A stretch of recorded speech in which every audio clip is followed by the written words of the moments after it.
Delta is tier one. It's always considered, it always has its war footing. It's always considered in a state of war because they're always running ops, things like that. I was with another company called Zulu 7. We made a bunch of zombie movies. Anyways, just... You were a zombie in the movies? Actually, on one of them I was. I turned into a zombie, right? I was like the good guy who got bit and then turned into this raging lunatic. With the handlebar? I had everything, man. Yeah, and the big veins sticking out of their head. Bigger than the ones I already have. And, but anyways, I did that for a few years. And it just didn't feel right, you know, I can't see you on movie sets for too long, man. Man, I wanted to kill people, man. It's like, you know, these people are so pretentious. Not all of them. There was actually some really good people. I'm not going to say that. But some of them was like, Jesus Christ, Jiminy, you know. And it's hard work. It really was hard work. I'm not going to lie, you know. And I had a lot of respect for people in that industry, but just for me personally, I felt like, you know, I'm faking the funk. This is not what I do. I do the real thing. I don't pretend to do the real thing, right? Like these guys. So I got this calling and I ended up going to Hong Kong and became part of a security detail that ran, I eventually became one of the senior leaders, I guess, if you will, for a protection detail for a multi-billionaire investment banker over there. And very well-known fellow, I won't mention his name, but anyways, I did that for a while, and then that's where I met my wife, who's Indonesian. She went back to Indonesia, and then I followed her back to Indonesia, you know. Gotcha. That's how it goes. The question earlier was, why'd you go to Indonesia? Because I was following some Tram, you know. You know, and so, you know, I followed her over there, and we started hanging out, running around, you know, just traveling the country, sightseeing, and one thing led to another. I saw some opportunities, business opportunities, and I expanded on that. And then before you know it, I'm partners with another billionaire in Jakarta for a little while. That didn't quite work out.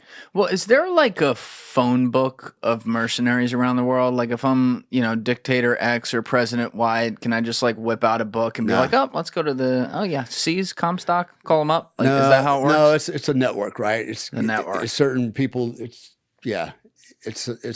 no, there's no website, you know, 1-800 assassins are us.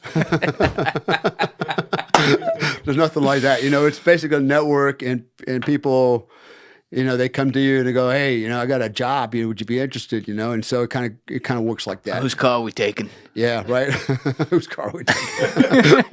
Exactly. That's hilarious. But we jump forward to that. I want to come back to your whole like post-military career and how you got into some of these war zones and stuff. But we had been talking a little bit ago now about the beginning of your career and you going through all the schooling and everything. And what I wanted to get to was where you ended up first. So this is now like, I'm guessing like 1983, 1984. You go to your Delta team, you get assigned to whatever team that is. You're not allowed to say where it was or how big it was for security reasons. But is it the kind of thing where you're immediately being deployed on special missions, or how did it work? Yeah. What was the ramp up? So one thing about the unit, okay, tier one, what does that mean? Everybody goes, you know, they're tier one, they're tier two, whatever. Tier one. Nobody really knows what that means. I'll tell you what it means. Tier one means if a unit is designated as tier one, they're always, even in peacetime, in a constant state of warfare, and they're being funded as such, right? So Delta is tier one. It's always considered, it always has its war footing. It's always considered in a state of war because they're always running ops, things like that, of different levels, okay?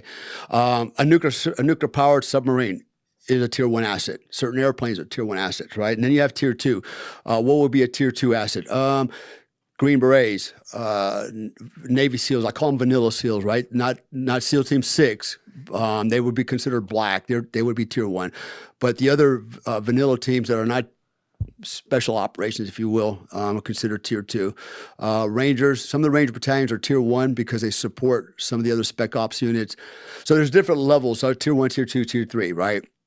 And because I was in that organization, we're in a constant state of war. So we're doing operations all the time. May not always be war fighting, but it's something related to that space. And the other thing that, you know, operator, what is a Delta Force operator? Right now, everybody's hijacked the word operator.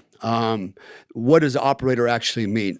Well, if you're a Delta Force operator, you're not always operating as a soldier. Sometimes you're operating under the guise or auspices of another government agency,